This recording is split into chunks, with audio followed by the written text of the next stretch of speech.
I'm going to describe for you 5 interesting problems. Okay, the first is what we call PCP, Post Correspondence Principle. So PCP. Okay. That's going to be very easy for me to describe for you because it's basically just the domino problem. So this is the domino problem, the domino puzzle, the domino challenge problem, domino challenge problem. Okay, so what's the problem? I give you a bunch of dominoes. Let's say I give you 3 dominoes, D1, D2, D3. Okay, and each domino has a top and a bottom string. So imagine that it's 0, 1, 0, 0. Okay, 0, 1, 0, 0. So here's an example. And 1, 1, 0, 1, 1, 0, 1, 1. And the goal is to find a string of dominoes. And then when we concatenate the dominoes, the top and bottom strings match. Okay, so here's an example. So D3, D2, D3, D1. So D3, D2, D3, D1 is going to have the string. So we start, the top string is going to be D3, so 1, 1, 0. Okay, followed by D2, which is 0, 1. Followed by D3, which is 1, 1, 0. Followed by D1, which is 0. And the bottom string is going to be D3, which is 1, 1. Followed by D2, which is 0, 0. Followed by D3, which is 1, 1. Followed by D1, which is 1, 0, 0. And so look, the top and the bottom match. Okay, so the input to this problem, PCP, so the input is a set of dominoes, D1, D2, D3, up to, let's say, DK. And for example, we might consider, the dominoes, 1, 0 as 1, 0, 1, 0, 1, 1, 1, 1, 0, 1, 1, 1, 1, and 1, 0, 1, 0, 1, 1, 1, 0, 1, 0, 1, 1. So here's a set of 3 dominoes, and the task is for you to build a Turing machine, okay, or write a program that takes as input this thing and says, yes, there is such a string which creates a match between top and bottom, or no, there is no such string. Can match top and bottom, or no, you cannot match. Okay, well-defined computing problem. Let me tell you another computing problem. We call it half sum. Okay, and half sum is the following. The input is a set of numbers. So, for example, the set 1, 1, 1, 3, 4, 4, 5, 6, 9. 1, 1, 1, 3, 4, 4, 5, 6, 9. So now if you compute the sum of these numbers, you will find that the sum is 34. So let's see, 15, 20, 28, 34. Okay, so the sum of S is equal to 34. Okay, and now look, the subset 1, 3, 4, 9. So the subset A, which is consisting of 1, 3, 4, 9, has a sum of A is equal to 17, which is exactly half the full sum. Okay, so the task. So the input to the task, input is a set of numbers, and the task is to say, yes, there is a subset with half the total sum, or no. No, there is no such subset. So we've got the domino problem, we've got half sum. I highly encourage you to sit down and figure out an algorithm to solve half sum. And once you have an algorithm by the Church Turing thesis, there's a Turing machine to solve this problem. So figure out an algorithm, i.e. Turing machine, to solve half sum. Okay, and notice how I've posed all these problems which look like perfectly valid computing problems. I've posed them as decision problems. So yet again, decision problems are all we need to work on. Now it is interesting to ask, well, if the answer is yes, can I construct that set? And if the answer is no, can the program also give me a proof that it is no? And in this case, if the answer is yes, can you find me the dominoes? And if the answer is no, can the program also prove it to me that the answer is no? Okay, so those are additional details that we are not going to get into, but the bottom line is we are focusing on these decision problems, which more or less capture the concept of computing. Now for some interesting problems. Auto-grade. Auto-grade. Okay, so, CS1, CS2, all kinds of programming courses. You write a programming assignment, you hand it in, and, the TAs and the instructor write some kind of auto-grader that then reads in your program and gives you credit if you solve the problem. Okay, so let's go back to your first CS class, and, there are 700 students in the class, and the task is to write a program that prints hello world to the screen and stops. So, task. So, print hello world. So this is the infamous hello world program to screen and stop. Okay, the stop is in here. So Devil Magdon, if faced with this problem, is going to produce the following solution. Okay, and it's Devil Magdon, not real Magdon. Okay, I'm going to set n equals to 4. Okay, this is my program. I'm showing you a program. Okay, program is n equals to 4. While,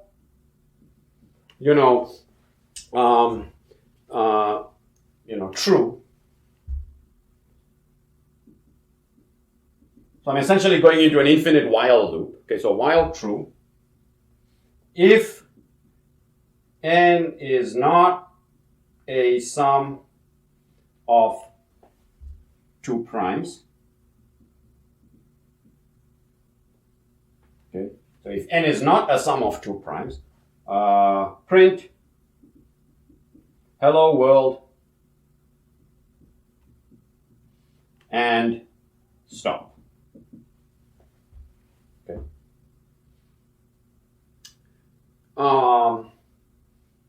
Okay, so, and, otherwise, increment n by 2. N equals n plus 2. This is, it's not really equality. This is assign to n, increment n by 2. So you start at 4. You check, is it a sum of 2 primes? Is it not a sum of 2 primes? So you check all the primes less than n to see if a pair of them sums to n. If it's not a sum of 2 primes, you print hello world and stop. If it is a sum of 2 primes, okay, then you increment n by 2 and stay in this while loop. Okay, so let's see what this is going to do. This is going to try 4. Well, 4 is a sum of 2 primes. Okay, it's equal to 2 plus 2. So it then is going to try 6. Well, 6 is a sum of 2 primes. Okay, 3 plus 3. Then it's going to try 8. Well, 8 is a sum of 2 primes, 5 plus 3. So it's going to keep trying all the even numbers to see are they not a sum of 2 primes. And all the even numbers we know are currently known to be a sum of 2 primes, everything that we have tested. Okay? But the question remains, is there some even number which is not a sum of 2 primes? Okay. So, I'm going to submit this as my CS1 assignment for Hello World. And I'm going to challenge the TA to grade me correctly. Okay. So, what does the TA have to do? The TA has to figure out, whether or not my program correctly prints out Hello World and stops. Okay. Now, if my program correctly prints out Hello World and stops, it means that, that there's some n which is even and it's not the sum of 2 primes. So it would have, the TA would have, if the TA correctly grades my program and says I get full credit, then the TA has proven that Goldbach's conjecture is false. Okay? If the TA says I don't get credit, then the TA is essentially saying that this program will never print Hello World and stop. In other words, this program infinitely loops. In other words, okay, the Goldbach's conjecture is true. Okay. So how does AutoGrade grade this problem? It is a serious issue. Devil Magdon has submitted to his first CS1 assignment a valid program. Okay, and whether or not I should get credit depends on whether or not this program stops. And deciding whether or not this program stops amounts to solving a famous conjecture in mathematics called Goldbach's conjecture. I am starting to suspect the validity of any auto-grading program because essentially any auto-grading program has to be able to determine whether this program stops. Okay, so that leads me to the next problem, which is, why don't we just build a program that can take as input this program and says yes or no, it halts. So let's call that program halts. So, and let's call this program, okay, so let me, put it in like a devilish red, because it's Devil Magdon who wrote this. So, put this in a devilish red. Wow, look at my beautiful drawing of red boxes. Okay, so halts, let's call this, DM for Devil Magdon, hello world, HW for hello world. So halts is a program that can take another program as input, just like autograde takes this as input and has to assign me a 100% or 0. Halts takes as input, Devil Magdon's hello world program. So I encourage you to write this program and run it.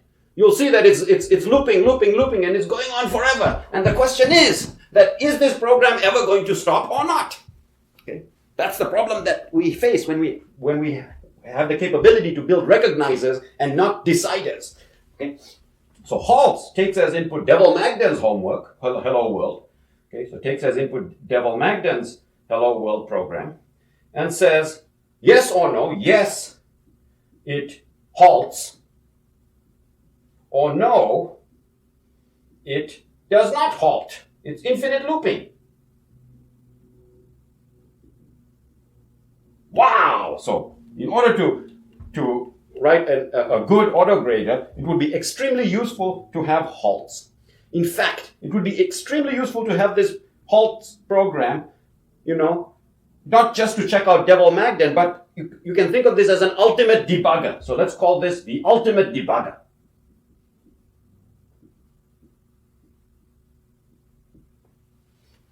The ultimate debugger. Wow! Imagine the power of the ultimate debugger. So you're sitting in your, dorm room at 11 p.m. and it's getting close to 12 p.m. and now it's getting close to 2 a.m. and you're working on your homework and the damn thing is infinite looping on the input that the professor gave you, and you don't know whether that's just a hard input that takes a long time or whether there's a bug in your code that's causing it to infinite loop. So you take ultimate debugger, run it on your program. Ultimate debugger says, your program is going to halt. So just wait. It's going to give some answer. Or ultimate debugger says, yeah, your program is an infinite loop. Imagine how useful a halts program is that could look at another program and say it's going to infinite loop or not. Wow. Ultimate debugger.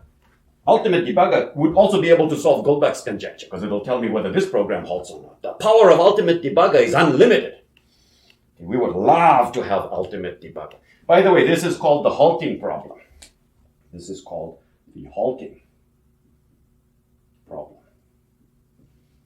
So ultimate debugger solves the halting problem. Let's do one more problem. Program verification. So I've written a program. Basically, what's that? A Turing machine. So I have a Turing, so program verification. Program verification.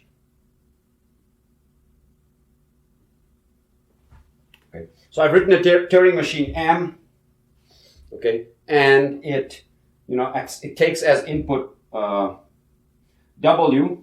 So let me use the encoding of M. It takes as input W. And I would like to know, by just looking at this program, so I would like to run some other program on this. So I would like to know, if I run some program on this, I would like to know whether M successfully terminates on W. Does M successfully terminate on W? So when M is run on W, is the result a successful termination or not? So does M halt on W and say yes? Okay, can you tell me whether M halts on W and say yes? Well, one way to solve this problem is to simulate M on W, and UTM does that. So UTM can simulate M on W. Okay, but UTM could possibly go into an infinite loop if M infinite loops. Okay, if M infinite loops on W, it's necessary. I'm looking for a program that'll say no, that'll halt and say no. It doesn't successfully terminate on W. Okay, so that's the difference between the program I'm looking for that does program verification and UTM. Okay, in fact, okay, so let's focus on this problem. Okay, so this problem here, can we do program verification? And we're going to, address all these problems. Okay, half sum I've already asked you to go and show that you can build a Turing machine to solve. I'm going to focus on all the other problems. Okay, so let's focus on program verification. Program verification.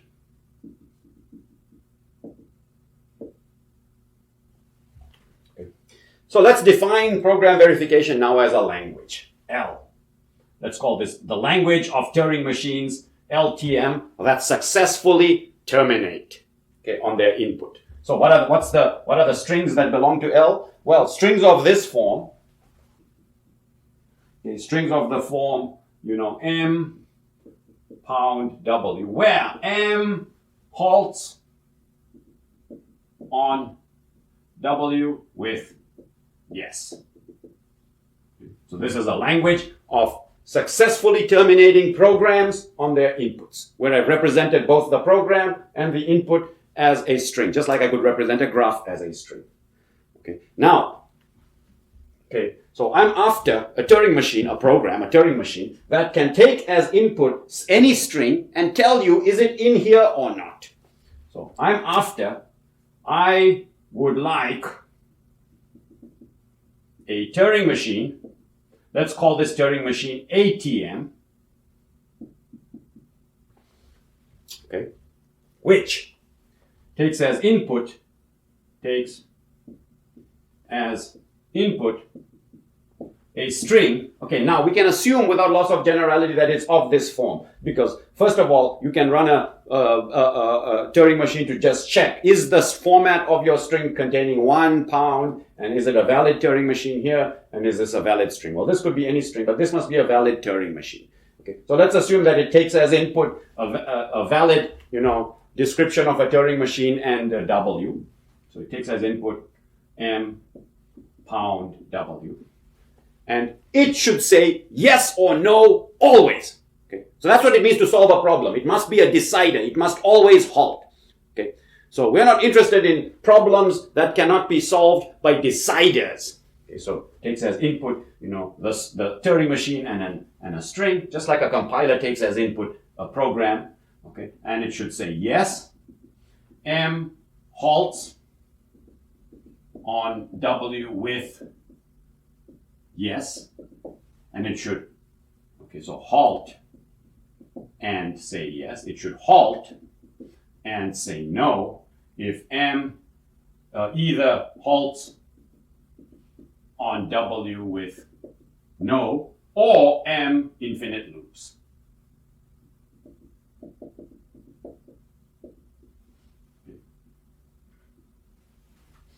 Okay. So it's important to understand what a program verifier does. First of all, a program verifier must be a decider.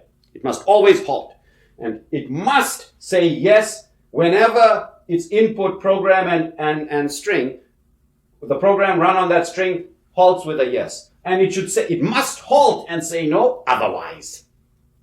Okay. It must halt and say no otherwise. Okay. And, one attempt to construct UTM would be to just use, to construct ATM would be to just use UTM. Okay.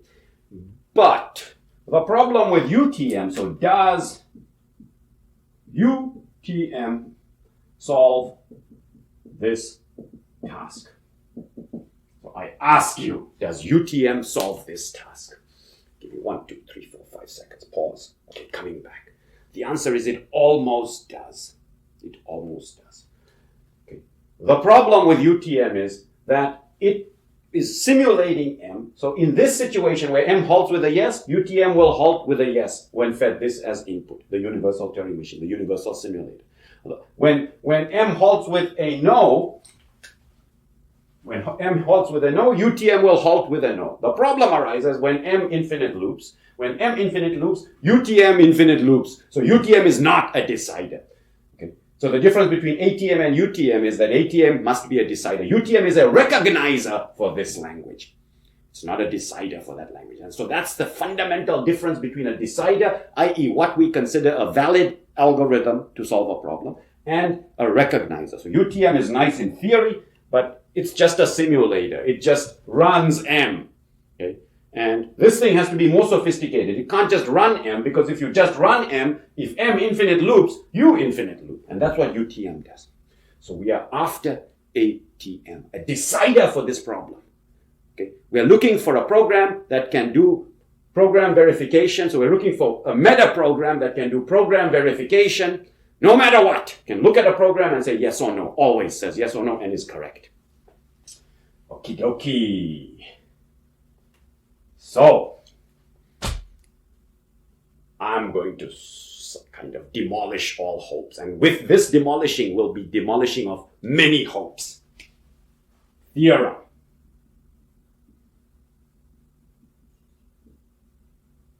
ATM does not exist.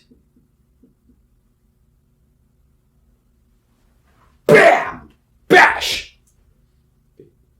If I were allowed to, I would be ready to swear. What? Does not exist, or I cannot create it? Does not exist. There does not exist a program verifier. Okay. So, pause, let that sink. What does that mean? Not that I cannot make a program verifier, not that you cannot make a program verifier. It does not exist.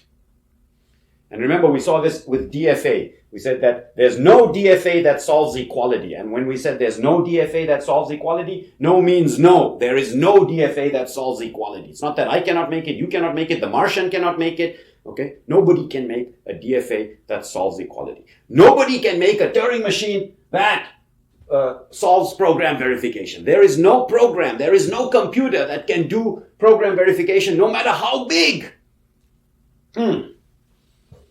Okay, so and then when we came to this situation with the DFA, we said, oh man, we need a more powerful models. So it looks like if we cannot do program verification, Turing machines are, not sufficient. We need a new model.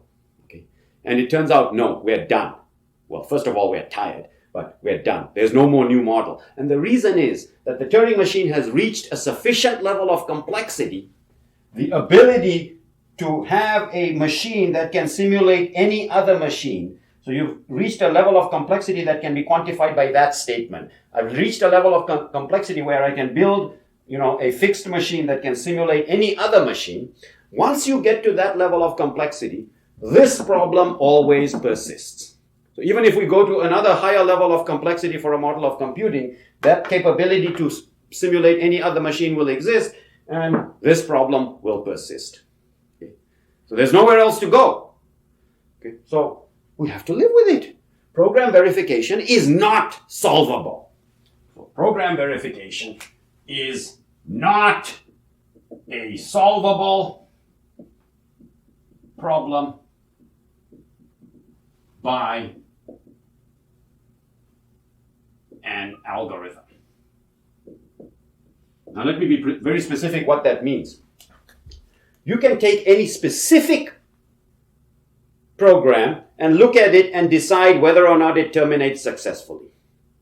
That's not what program verification is. Remember, what's an algorithm? An algorithm is a finite answer to infinitely many questions. So when we say program verification is not solvable, it's not possible to construct an algorithm, a fixed machine, that can answer correctly for every possible input program.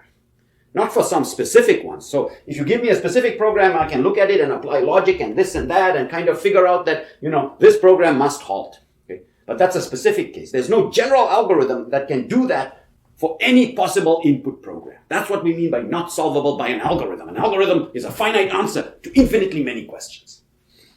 Okay. Now, from the previous lecture and from the theory of infinity, we knew there are problems that cannot be solved because the Turing machines are finite binary strings. They can be listed. And the computing problems, the languages, are infinite binary strings. And so there are uncountably many of those. So there are uncountably many problems that cannot be solved. But what's the shock? So this is the punchline of the course. such an important problem, such a useful problem is not solvable by an algorithm. End of story. So we are going to prove this unbelievable result, that there are these, we knew there are many unsolvable problems just from the infinity and the counting argument. Okay? But to actually get one of those problems by the shirt sleeves and demonstrate it to you, and that problem is so important, we better prove it. Okay, so let's prove this stunning theorem. And the proof is going to illustrate, we're going to use sketches, and the proof is going to illustrate one more concept, which is the notion of a subroutine. So we're going to prove by contradiction, and essentially we're going to assume, suppose this guy exists. Remember, it's a decider, so it always halts. So suppose ATM exists. And remember, so this is a proof by contradiction. Okay, so we need to come to a contradiction. Okay. So I'm going to use ATM as a subroutine in another, think of it as in another program, but basically in another Turing machine. So let me define another Turing machine. It's going to be a diabolical Turing machine. And this argument that I'm going to use is going to remind you a little bit of Cantor's diagonal argument that proved that the reals or the infinite binary strings are uncountable. Okay? And so you could even call this a diagonal Turing machine. So let's call it the diagonal diabolical machine D. And D is a very simple machine. Okay, so here's the machine D. Okay, so the input is just the encoding of a Turing machine. Is the encoding of a Turing machine, let's call it M. So, there's no additional input. Okay, so here's what D does. It basically has one non-trivial step.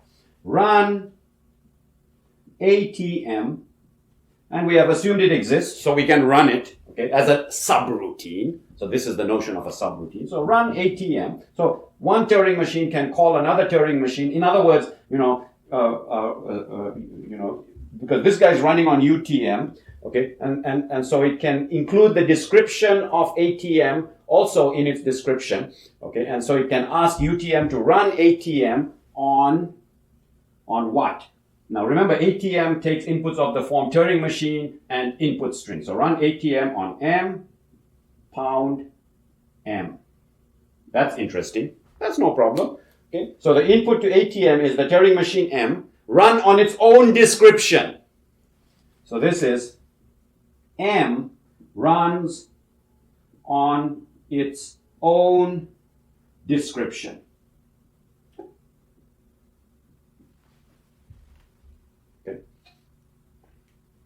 And, if ATM says yes, so the output here is either yes or no, and it must halt because ATM is a decider.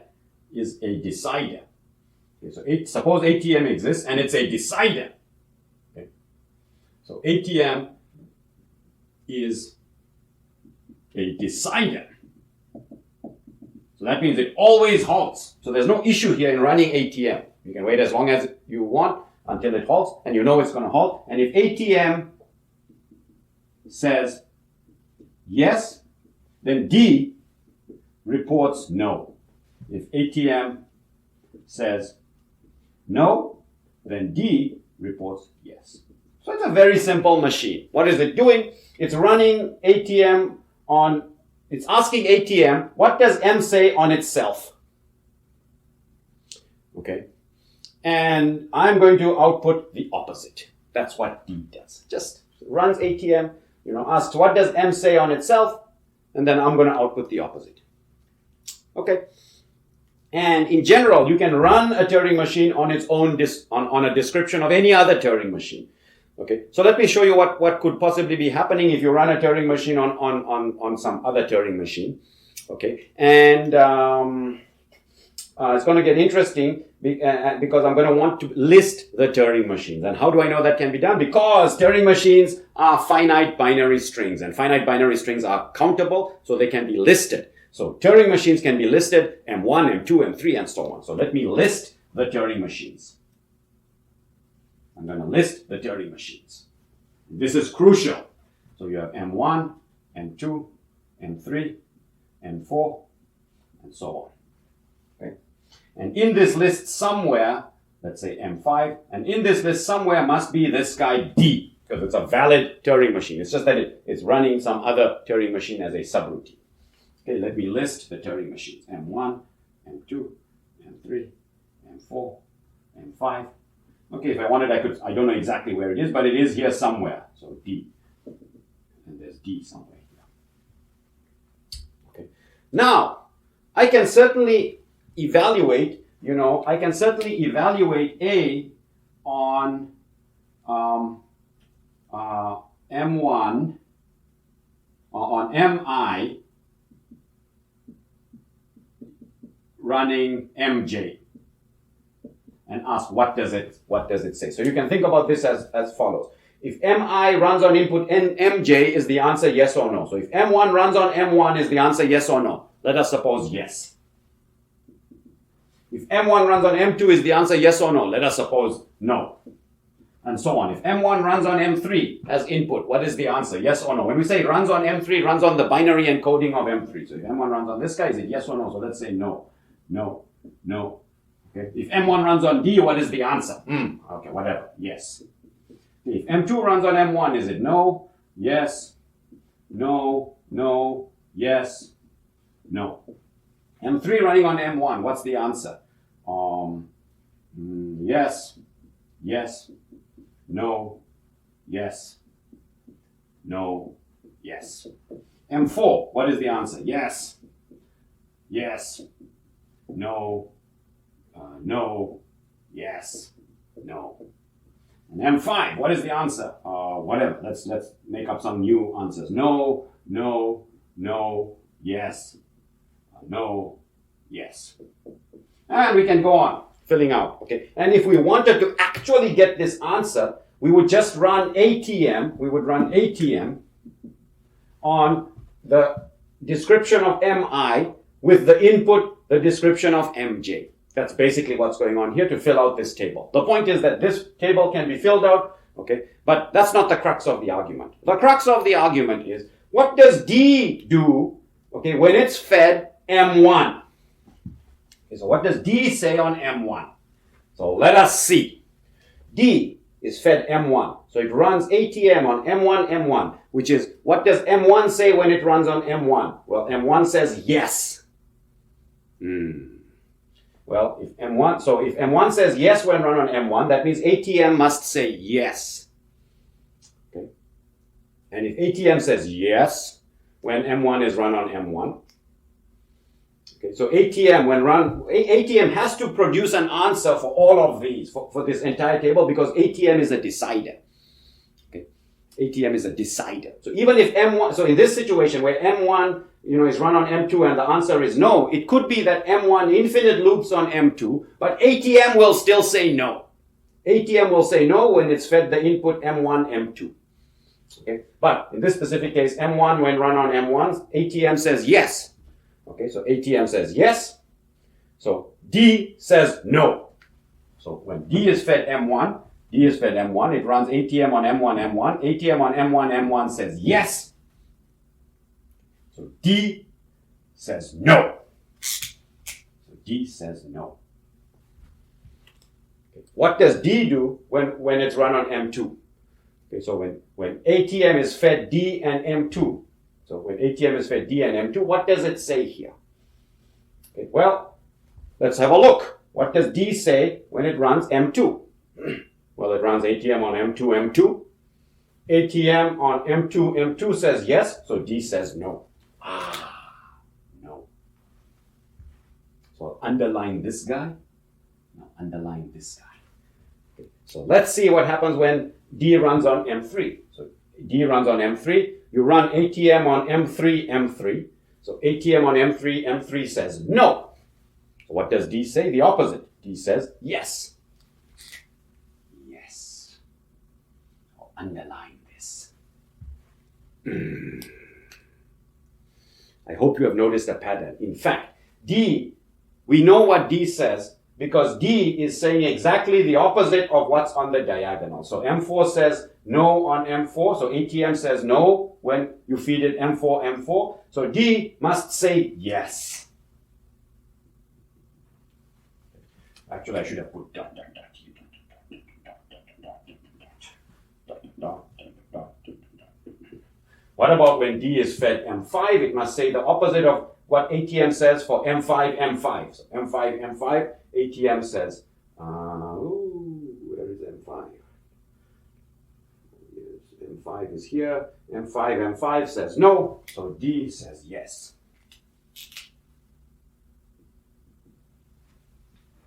Okay. And we continue. And eventually we get D on D.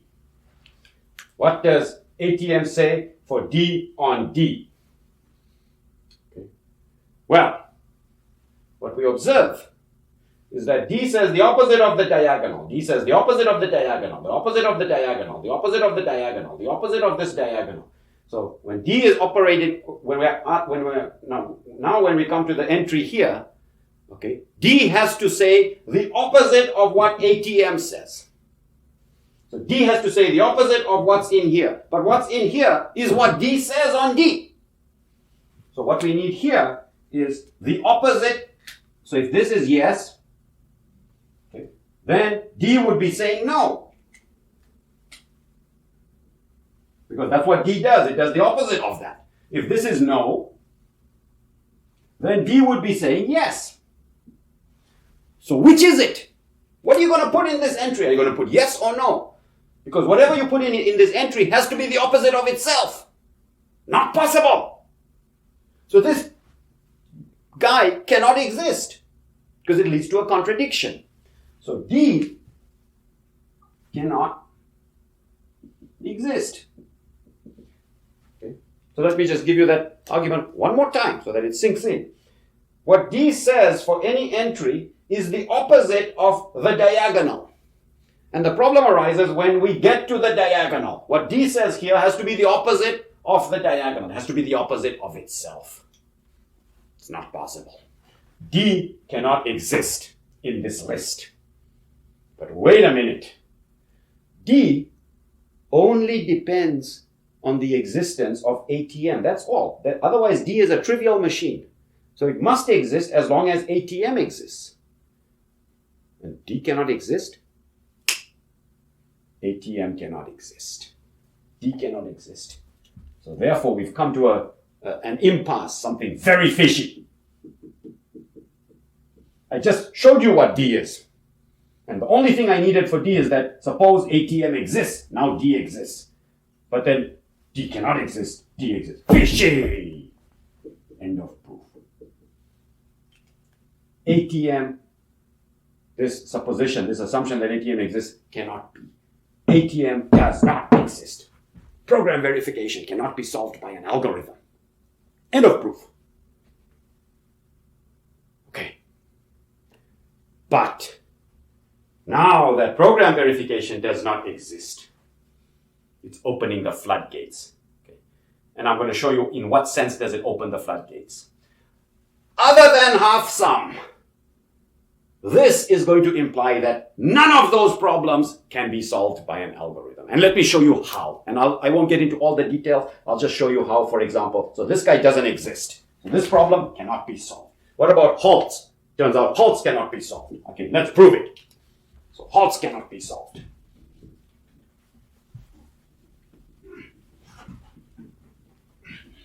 Theorem.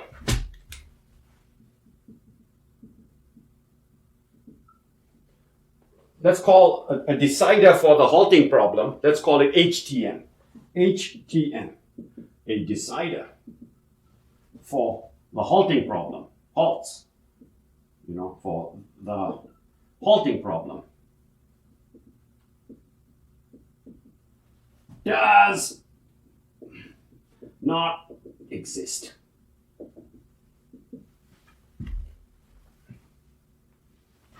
Oh! What? There is no ultimate debugger. The proof is now relatively simple. We did all the hard work to prove that program verification doesn't exist. Okay, so the way we prove that the halting problem cannot be solved is to, let's suppose it can be solved. They're all by contradiction. Suppose it can be solved. Suppose HTM exists. Then I'm going to prove to you that ATM exists. Show ATM exists. Okay. How can I show that ATM exists? Well, remember what ATM does. It takes as input M and W. So if I'm given M and W, okay, run HTM on this and figure out whether or not it halts. Okay, so run HTM on this, figure out whether or not it halts. If it halts, run UTM. Remember a universal Turing machine that simulates. If it doesn't halt, okay, then you output null. So, when M runs on W, it doesn't halt. And HTM decides that. Says yes or no. So HTM will halt and say no if it doesn't halt. Okay? In which case, you answer no. And that's what ATM is supposed to do if M infinite loops on W. Okay? On the other hand, if M halts on W, now you can run UTM, and UTM, because it simulates W, will halt and output the correct answer. So this whole thing is ATM.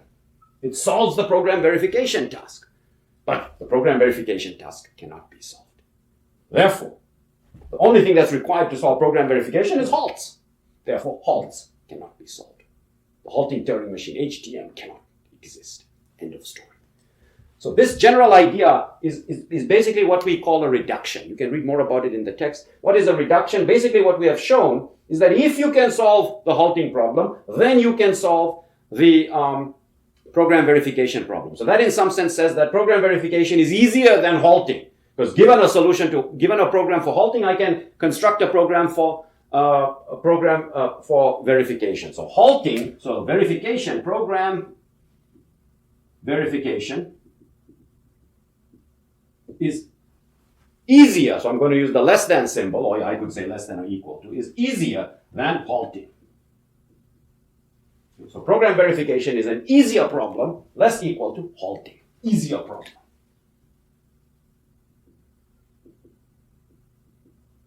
Wow, fantastic. So this is an example of what's called a reduction. In order to show that some problem is not solvable, show that program verification or halting is easier than that problem. And what that means is that if you could solve that problem, you can solve the program verification problem or the halting problem, because that's easier. Okay, this is the concept of what's called reduction. Okay. To show that some problem is hard, show that some other problem known to be hard is easier than this problem you're interested in. So if I can show that an unsolvable problem is easier than some other problem, then that problem had better be unsolvable.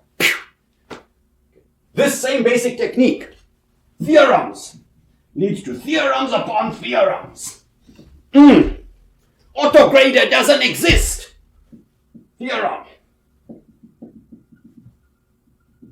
Autograde doesn't exist. So I don't know what they're using in all these programming courses, but you didn't hear it from me. I don't want to get in trouble. But autograde doesn't exist. As when formulated as, does the program work or not? PCP. There's no algorithm to solve PCP. The domino problem. Theorem. PCP is unsolvable. Same basic idea of reduction.